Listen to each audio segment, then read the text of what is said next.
Hey, this is Sunaina Nair, editor CXO Live, and we are glad to present Paul Bradley, Chairman and CEO Caprica International. Paul is an entrepreneur, a management consultant, a mentor, an art collector and investor, an avid traveler, and serves on the boards of various organizations.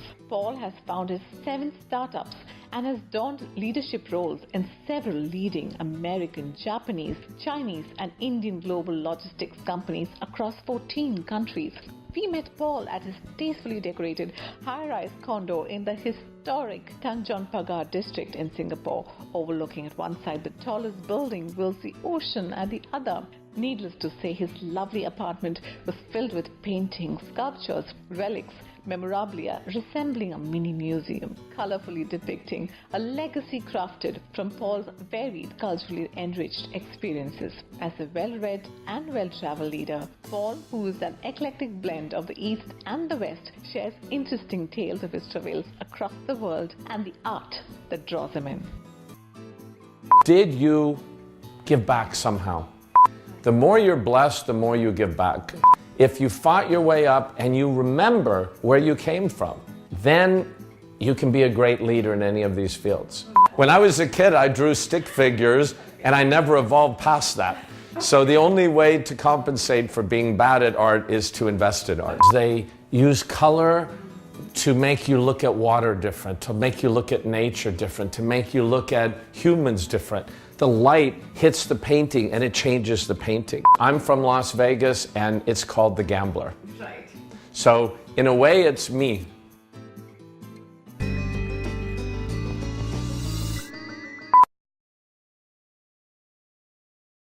I was blessed with wonderful parents, a middle-class family, born in San Francisco, grew up in Las Vegas, of all places. And my parents just always made sure my brother and I had a wonderful childhood. They took us on trips. Even if they had to borrow money, we would explore places in America, we'd explore Europe. We learned at a young age to travel and enjoy other cultures. Birthdays, time at home, all these things mattered. We would take our camper at that time and we'd go to the mountains for 2 weeks and spend time with nature. And again, so I think in my childhood, it would be those little trips actually up in the mountains and the pine trees in the summertime where we would just escape and have extra family bonding time and really experience the magnificence of nature. No matter how old you get later in life, it's something you always have to remember. At a very young age, I started in politics when I was 16, and I had a chance to go to Washington and work in the US Senate, and later a stint in the House of Commons before graduate school and going into business.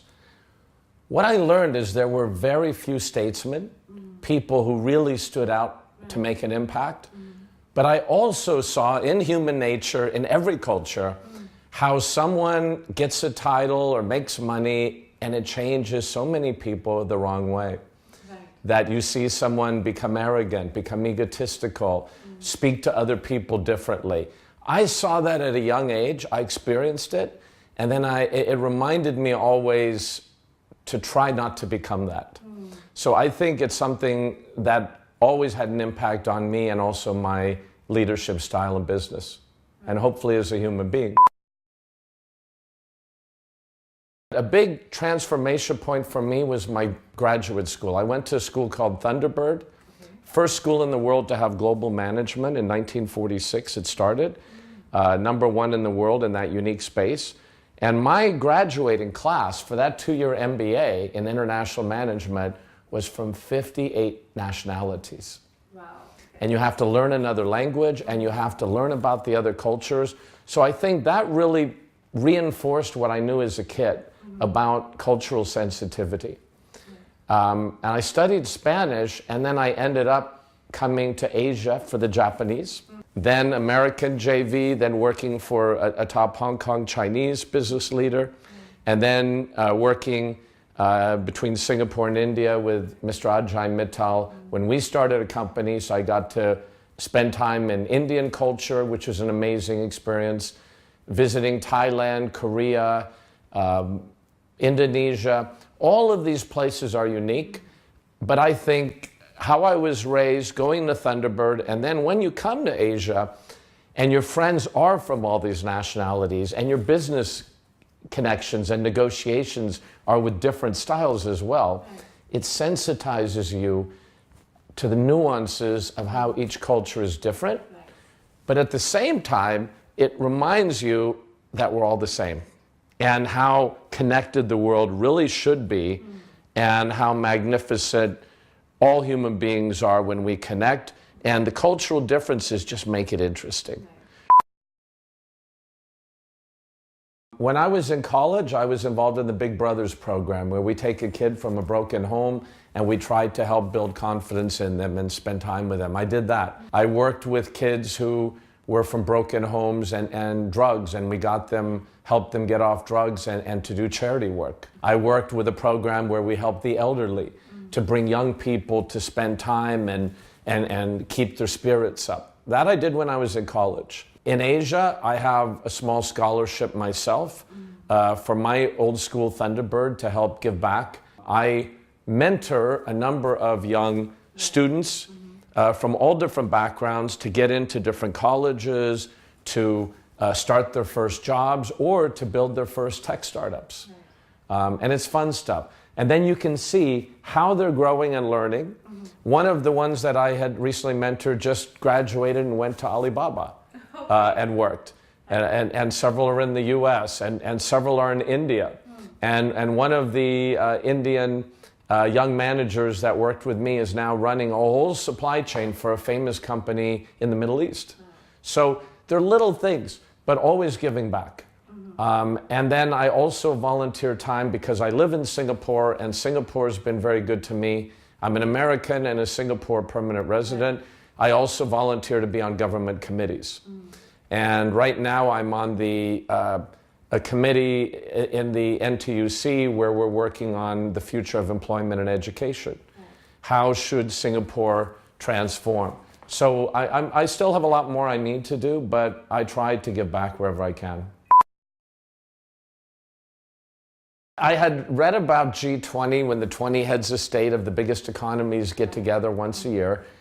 And I didn't realize the process. So a friend of mine nominated me, and then I was thrilled to be approved by the members and the host country, which last year was Germany, with Chancellor Merkel. And what I learned is you have the G20 political side, and then you have the B20. And the B20 are business leaders under the chairmanship of the host country, which was Germany, and academic advisors and some government officials, and we try to work on the details for the leaders to think about. So I served on the task force employment and education. And we had 5 meetings at the United Nations in Geneva, France, Germany, and we concluded in Berlin. So the 5 task forces came together, about 220 of us. And then we had the privilege of meeting Chancellor Merkel and 4 of her ministers, and then we presented our paper. So ours was saying, how should the future of employment and education evolve? These are the challenges. These are the threats with technology, with disruption, with AI and robotics. How do we protect and grow and unleash the potential of the new generation? And so we wrote a 68-page paper on that, of detailed strategy. Maybe I got to write about 3 pages of it. But we then presented it. The leaders end up coming up with about a 4 or 5 page document that hits the key issues. And that's what they sign off on at their summit.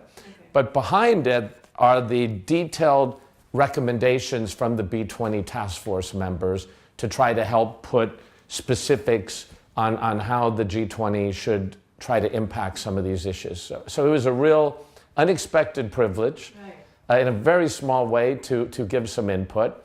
And it reminded me that we're in an age of significant economic and political disruption, and technology is moving so fast in the next 10 to 15 years, we really need to prepare for it.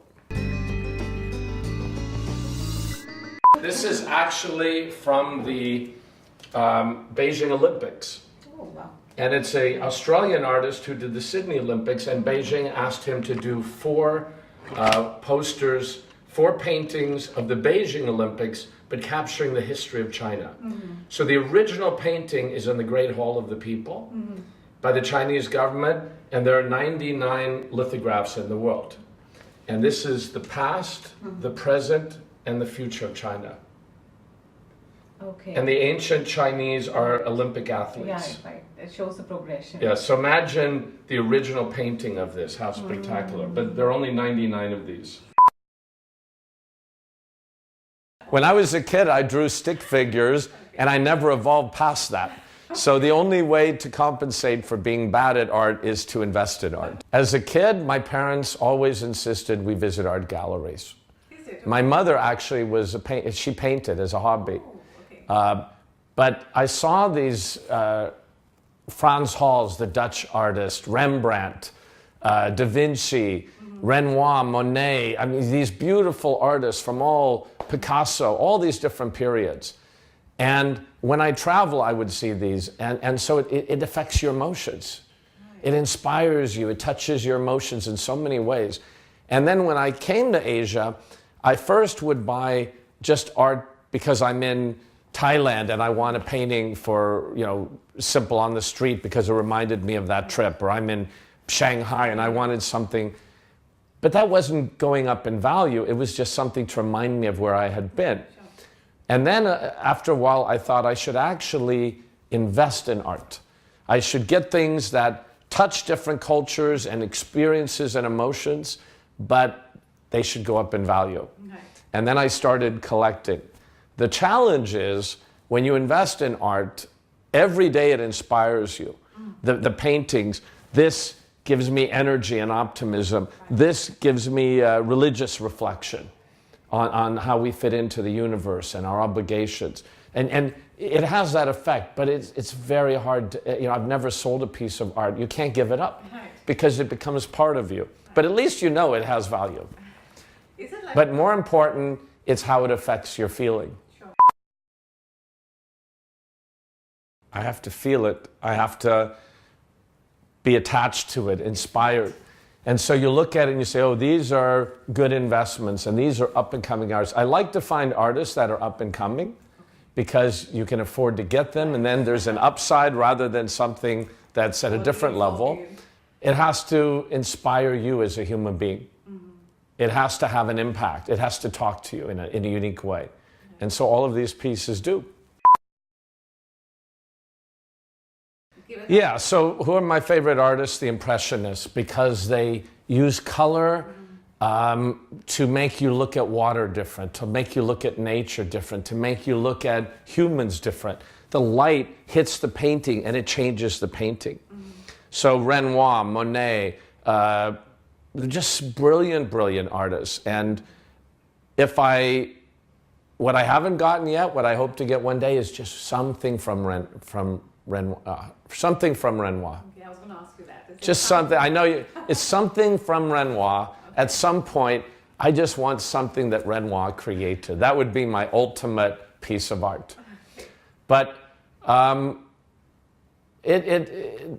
love Frans Hals, the Dutch artist from the 1600s. He just captures the face, the color, the color in the cheeks, the reflection in the eyes. He can capture that in a way that I've never seen before.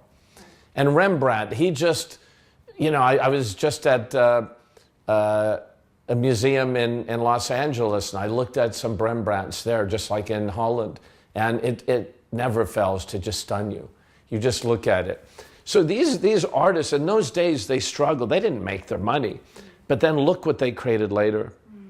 So sometimes you look back at ancient Greek or Roman art, or you look at ancient Chinese paintings, or Hindi sculptures, right? Ancient India. Interesting art from all these periods. Right. It all has a story about humanity and how they perceived each other. We just had the Angkor Wat exhibit here. And, every culture just talks to you. But for paintings, Frans Hals, Rembrandt, but over everything, Impressionist art and Renoir. This is my favorite, also my most valuable painting, and it's Ernesto original painting. Most of his characters he does 4 or 5 people. This is one of the few that he did a single, and it's called The Gambler. And I'm originally from Las Vegas. I was going to ask you that, so you see a lot of connection between you. Yes, and he's full of confidence, full of energy, and then he literally is throwing up the cards in the air, and he's so confident he knows what's going to land in his hand. And then I have him looking out at the Singapore water and Indonesia in the background. Right. Yeah.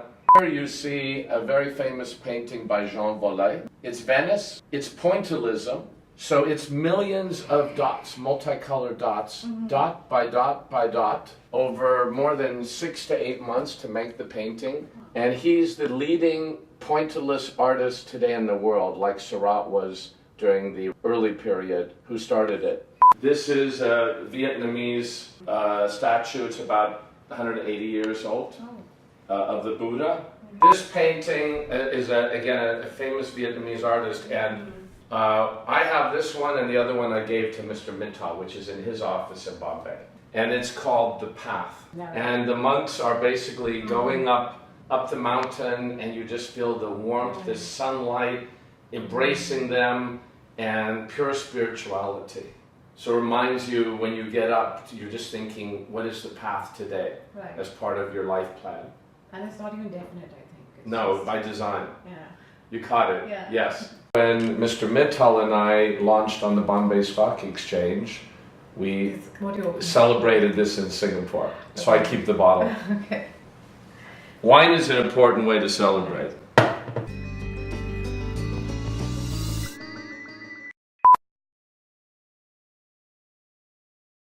Blue because it's an optimistic color. It represents the ocean, it represents the sky, it's infinite, it gives you hope when you get up in the morning, it gives you something to contemplate on at the end of the day. So absolutely blue. I am inspired by great figures of history. It would be Alexander the Great, and as contrast, Abraham Lincoln. I love Bali and I love Thailand, and then I like, in contrast, Tokyo. Okay. And then my home is also a holiday place, which is, I live in Singapore, but I'd love to go back to Las Vegas in between. So those would be favorite places for different reasons. I have trouble narrowing it to one.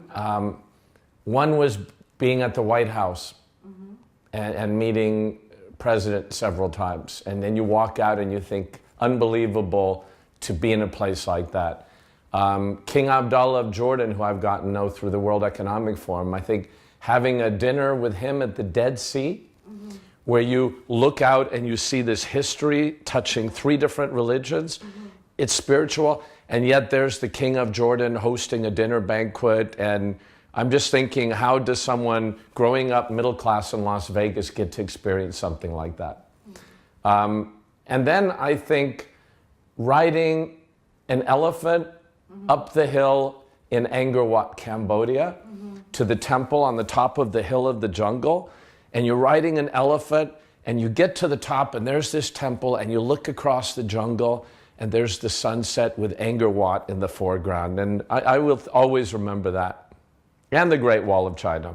A great hero of mine, and he actually held my hand up to his face, and he said, "You're one of the few people who punched Muhammad Ali." But he's a phenomenal hero that I really admire, respect, and admire. Time.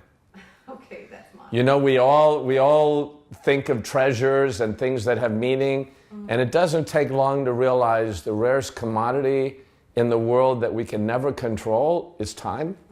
So we have to use it well, but we never get to control it. From my paintings, it's this painting, Ernesto the Gambler. Could you say why?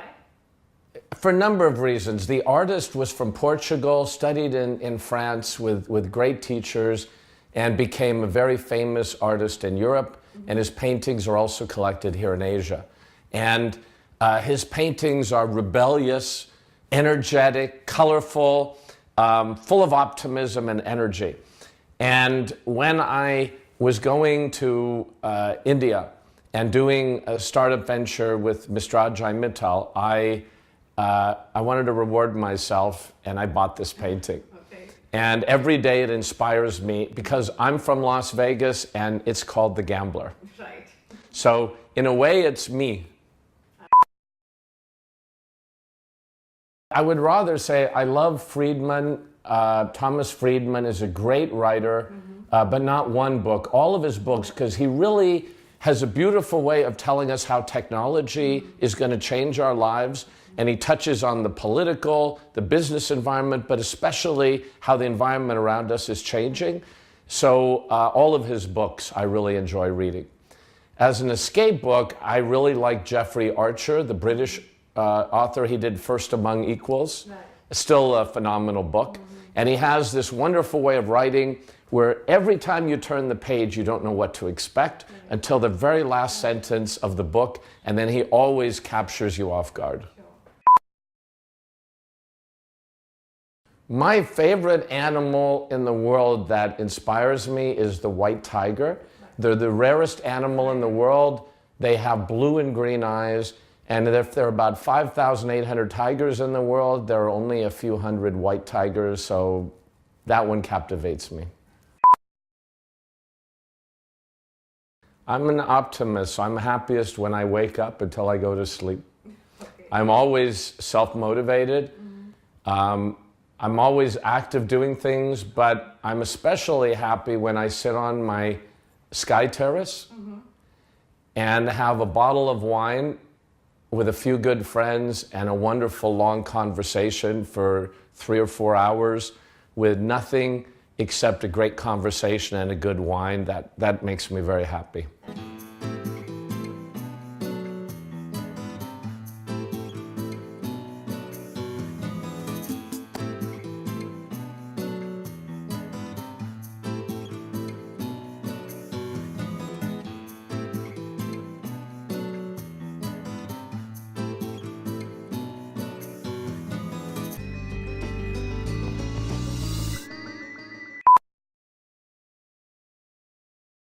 There are times that I've had to work 18-hour days, 6.5 days a week building companies because it's a moral obligation. You have all these other people's lives, you know, how they take care of their families depending on their jobs. So when you're building a company, you aren't just building a company for yourself, you're building it for the whole team around you, right?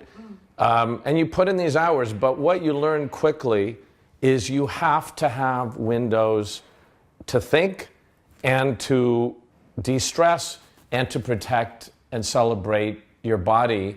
And if you don't do that, you can never be a great leader in anything because you'll be dead, or because your mind will be blocked, or because your health will deteriorate.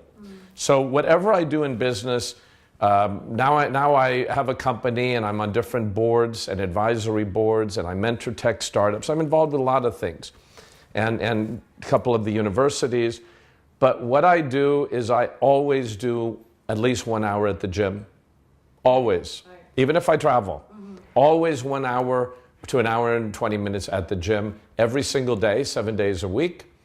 And I swim 5 days a week on top of that. Wow. And it clears your mind. It makes you think. Sometimes when I'm doing it, I have an audio book. And so while I'm in the gym, I'm actually having a book read to me. So I'm gaining knowledge while I'm exercising. Other times I just want to hear the music. But really, really important for everyone to do at every stage of their career is to exercise. And the other thing is to read. One of the quotes I really love is, when you're born, you have to justify your existence on the planet. And ultimately, it's how did you give back to the planet? How did you affect other people's lives? It could be a parent, it could be a teacher, it could be a political leader, it could be a doctor, it could be anything. But did you give back somehow? So I think real success isn't just what did you achieve in life yourself, what titles, what money, what businesses did you build, even though it's a nice thing to do. It's how did you use your success to give back? The more you're blessed, the more you give back. I was mentored. I was helped to change my life. I try to do the same with the new generation. Whether they're American or Asian or anywhere else isn't the point. It's how do we help the new generation do great things. He was my first mentor who brought me to Washington from the campaign and changed my life. I think what we keep alive in ourselves is our own legacy. It's someone once said, the most important thing is how people thought of you when you're not here. Okay. Did you give back enough to society? Did you impact enough people's lives? Did you do something meaningful? And I think as long as we do that, we've achieved our purpose. Thank you so much, Bob. My pleasure. Thank you very much.